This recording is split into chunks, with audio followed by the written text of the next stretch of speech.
Hi అండి. నమస్తే. Welcome to అమ్మాయి లోకం. అందరూ ఎలా ఉన్నారు? నేనైతే చాలా బాగున్నాను. మీరందరూ కూడా బాగుండాలని మనస్ఫూర్తిగా కోరుకుంటున్నాను. ఇవాళ మన రెసిపీ వచ్చేసి చిల్లీ చపాతీ ఎలా చేయాలో చూద్దాం. స్కిప్ చేయకుండా చూడండి. ఫస్ట్ మిక్సింగ్ బౌల్‌లో ఒక కప్పు గోధుమ పిండి తీసుకుందాము. రుచికి సరిపడినంత ఉప్పు, ఒక టేబుల్ స్పూన్ నూనె. ఈ మొత్తం మంచిగా కలుపుకుందాము. ఇలా కలుపుకున్న తర్వాత సరిపడినన్ని నీళ్లు పోసుకొని చపాతీ పిండి గట్టిగా కలిపేసుకుందామండి.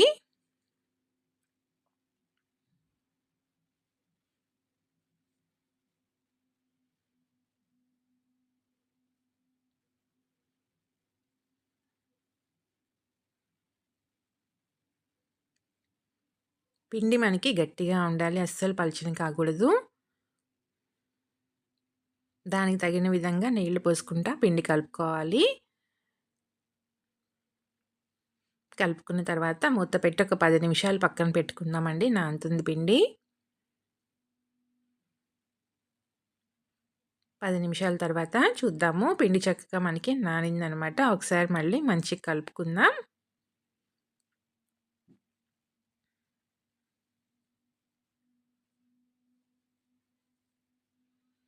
ఇప్పుడు దీన్ని 3 ఈక్వల్ పార్ట్స్‌గా డివైడ్ చేశానండి నేను.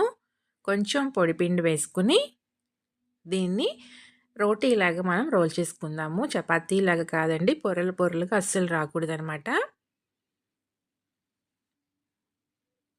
కొంచెం మందంగా రోల్ చేసుకుందాము. మరీ పల్చగా కాకుండాను.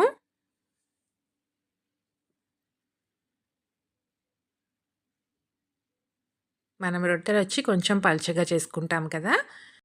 అలా కాకుండా కొంచెం మందంగా ఉండాలనమాట. ఇంక దీన్ని మనం ఫోల్డ్స్ కానీ ఏమి చేయకూడదండి. పొరలుగా అనేది అస్సలు రాకూడదనమాట.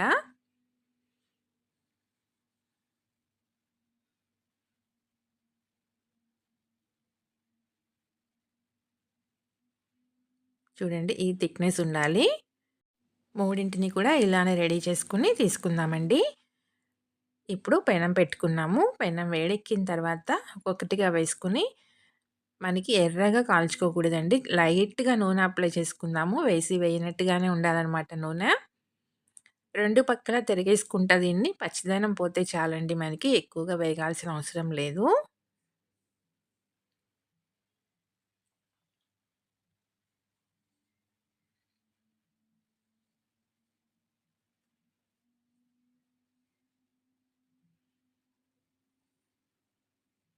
ఇలా వేగితేనే మనకి సరిపోతుందండి. ఇంకా తీసేసుకుందాము. అన్నిటిని ఇలానే రెడీ చేసుకొని తీసుకున్నామనమాట. చూసారు కదా! వేగకూడదు మనకి. ఆ పచ్చిదనం పోవాలి. పొరలనేది అస్సలు రాకూడదండి. ఇప్పుడు దీనికి ఎడ్జెస్ కట్ చేసుకుందాము. కట్ చేసుకొని దీన్ని స్క్వేర్ పీస్ లాగా రెడీ చేసుకుందాము.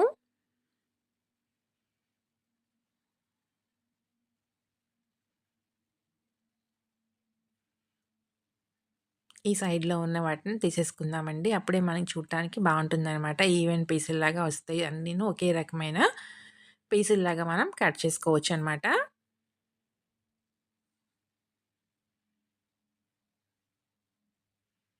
ఇప్పుడు దీన్ని ఇలా కట్ చేసుకుందామండి చిన్న చిన్న పీసులుగాను.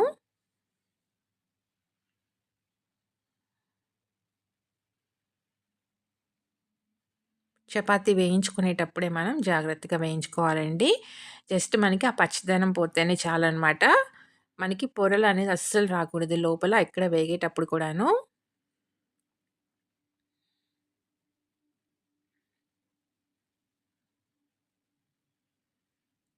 చూసారు కదా! అన్నీ ఇలా చిన్న చిన్న పీసుల్లాగా మనం కట్ చేసుకున్నామనమాట. క్యూబ్ కట్ లాగాను. అన్నిటిని ఇప్పుడు తీసేసుకుందామండి. విడివిడిగా చేసుకుందాము.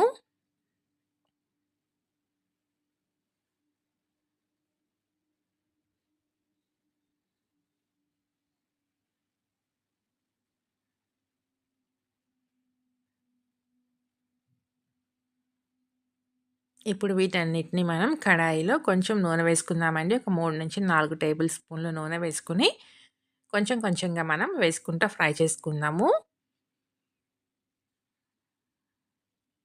స్టవ్ వచ్చేసి లో టు మీడియం ఫ్లేమ్‌లో పెట్టుకొని వేయించుకుందాము. ఇవి చక్కగా మనకి ఎర్రగా కాలాలండి. క్రిస్పీగా రావాలనమాట. ఎందుకనేది మనం తర్వాత చూద్దాము క్రిస్పీగా రావాలి అనేది. ఇవి క్రిస్పీగా వస్తేనే బావుంటుందనమాట ఈ రెసిపీ టేస్టు.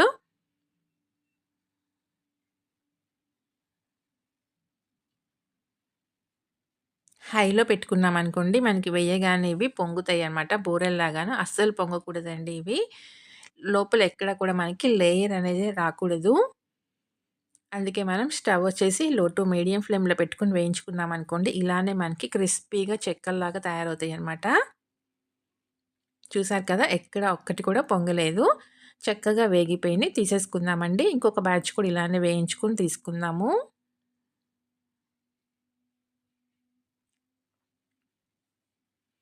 నూనె అస్సలు పీల్చవండి ఇవి. చూసారు కదా! చక్కగా వేగిపోయినియనమాట. నూనె ఎక్కడా లేదు. చూడండి ఈ థిక్‌నెస్‌తో మనకి చక్కగా కరకరలాడుతా వేగినియనమాట. ఇప్పుడు ఇందులో ఇంత నూనె అవసరం లేదండి. నూనె తీసేసుకొని కొంచెం నూనె అట్టు పెట్టుకుని దీంట్లో కొంచెం పసుపు, 2 లవంగాయలు, ఒక యాలక్కాయి, తర్వాత చిన్న చెక్క వచ్చేసి చెక్క ముక్క వేసుకున్నాము. తర్వాతొచ్చి ఒక బిర్యానీ ఆకుని తుంపి వేసుకున్నామండి. ఇవి కొంచెం మనకి నూనెలో వేగిన తర్వాత కొంచెం కరివేపాకు, ఒక పెద్ద ఉల్లిపాయని సన్నగా తరిగి వేసుకున్నాము. ఒక పచ్చిమిర్చి కూడా ఇలా పొడవుగా కట్ చేసుకొని వేసుకున్నామనమాట. మనకి ఉల్లిపాయ చక్కగా ఫ్రై అయిపోవాలండి. తర్వాత అర టీ స్పూనొచ్చి అల్లం వెల్లుల్లి పేస్ట్ వేసుకుందాము.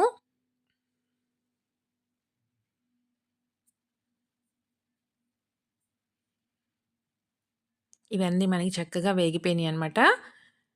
ఇప్పుడు దీంట్లో వచ్చి 2 మీడియం సైజ్ టమాటోల్ని మిక్సీలో వేసి ప్యూరీలాగా చేసుకున్నామండి. దాన్ని కూడా వేసేసుకుందాం.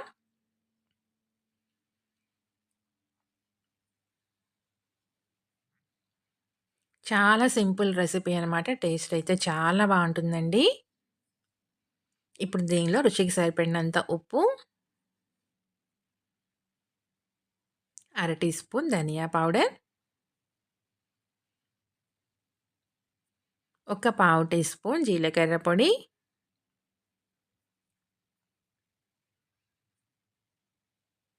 మొత్తం మంచిగా కలిపేసుకుందాము. మనకి టమాటోలు చక్కగా మగ్గిపోవాలండి. అందులో నుంచి మనకి నూనె సెపరేట్ అవ్వాలనమాట. మార్నింగ్ బ్రేక్‌ఫాస్ట్‌లో కానివ్వండి, స్నాక్‌లో కానివ్వండి, మధ్యాహ్నం లంచ్ బాక్స్‌లో కానివ్వండి, పిల్లలకి ఈవినింగ్ డిన్నర్‌లో కానివ్వండి, చాలా సూపర్ రెసిపీ అనమాట. టేస్ట్ అయితే చాలా బావుంటుంది. పిల్లల నుంచి పెద్దవాళ్ళ దాకా అందరికీ నచ్చుతుందండి. ఇప్పుడు దీంట్లో ఒక పావు టీ స్పూన్ గరం మసాలా వేసుకుందాం.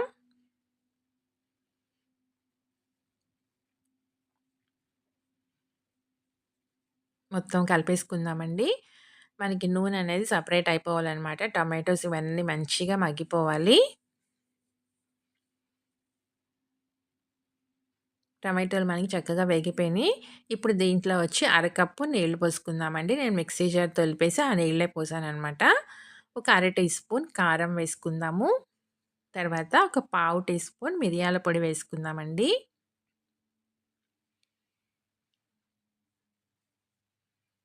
ఇవి మంచిగా మనకి తెరలాలనమాట. తెర్లుతా ఉండగా అరకప్ వచ్చేసి ఉడకపెట్టిన తెల్ల శనగలు తీసుకున్నామనమాట. కాబూలి శనగలు వాటిని కూడా వేసుకుందాము. ఇవి ముందుగానే బాయిల్ చేసుకొని పెట్టుకున్నామండి. తర్వాత మనం వేయించి పక్కన పెట్టుకున్న ఈ చపాతీ పీసులు కూడా వేసేసుకుందాం. మొత్తం మంచిగా కలిపేసేసి స్టవ్ వచ్చేసి లో ఫ్లేమ్‌లో పెట్టుకొని ఒక నిమిషం పాటు అలా వదిలేద్దామండి. సన్నగా తరిగిన కొత్తిమీర కొంచెం వేసుకుందాం. అప్పుడే మనకి ఆ చపాతీ కొంచెం మెత్తపడుతుంది. తినేటప్పుడు క్రిస్పీగాను ఉంటుంది. కొంచెం సాఫ్ట్‌గా టేస్ట్ చాలా బావుంటుందండి. దీనిలోకి ఆనియన్ రైతా చాలా అంటే చాలా బావుంటుంది. తప్పకుండా ట్రై చేసి చూడండి.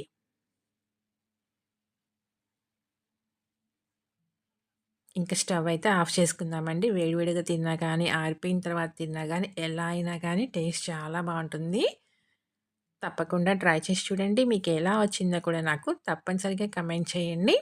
అలానే వీడియో నచ్చినట్లయితే తప్పకుండా సబ్స్క్రైబ్ చేసుకొని ఒక లైక్ ఇచ్చేయండి. మీ ఫ్రెండ్స్‌కి, ఫ్యామిలీ మెంబర్స్‌కి షేర్ చేయండి. మీరు కనుక ఫస్ట్ టైం చూస్తున్నట్లయితే తప్పకుండా సబ్స్క్రైబ్ చేసుకొని చూడండి. అలానే ఇలాంటి ఎన్నో snack recipes, instant breakfast recipes, instant dinner recipes, healthy recipes, steamed recipes ఇలా చాలా ఉన్నాయండి మన ఛానల్‌లో. తప్పకుండా చూడండి. నచ్చినట్లయితే మీ ఫ్రెండ్స్‌కి, ఫ్యామిలీ మెంబర్స్‌కి షేర్ చేయండి. ఈ రెసిపీ అయితే ఇంతేనండి. రేపు ఇంకో కొత్త రెసిపీతో మీ ముందుకొచ్చేస్తాను. Thank you for watching.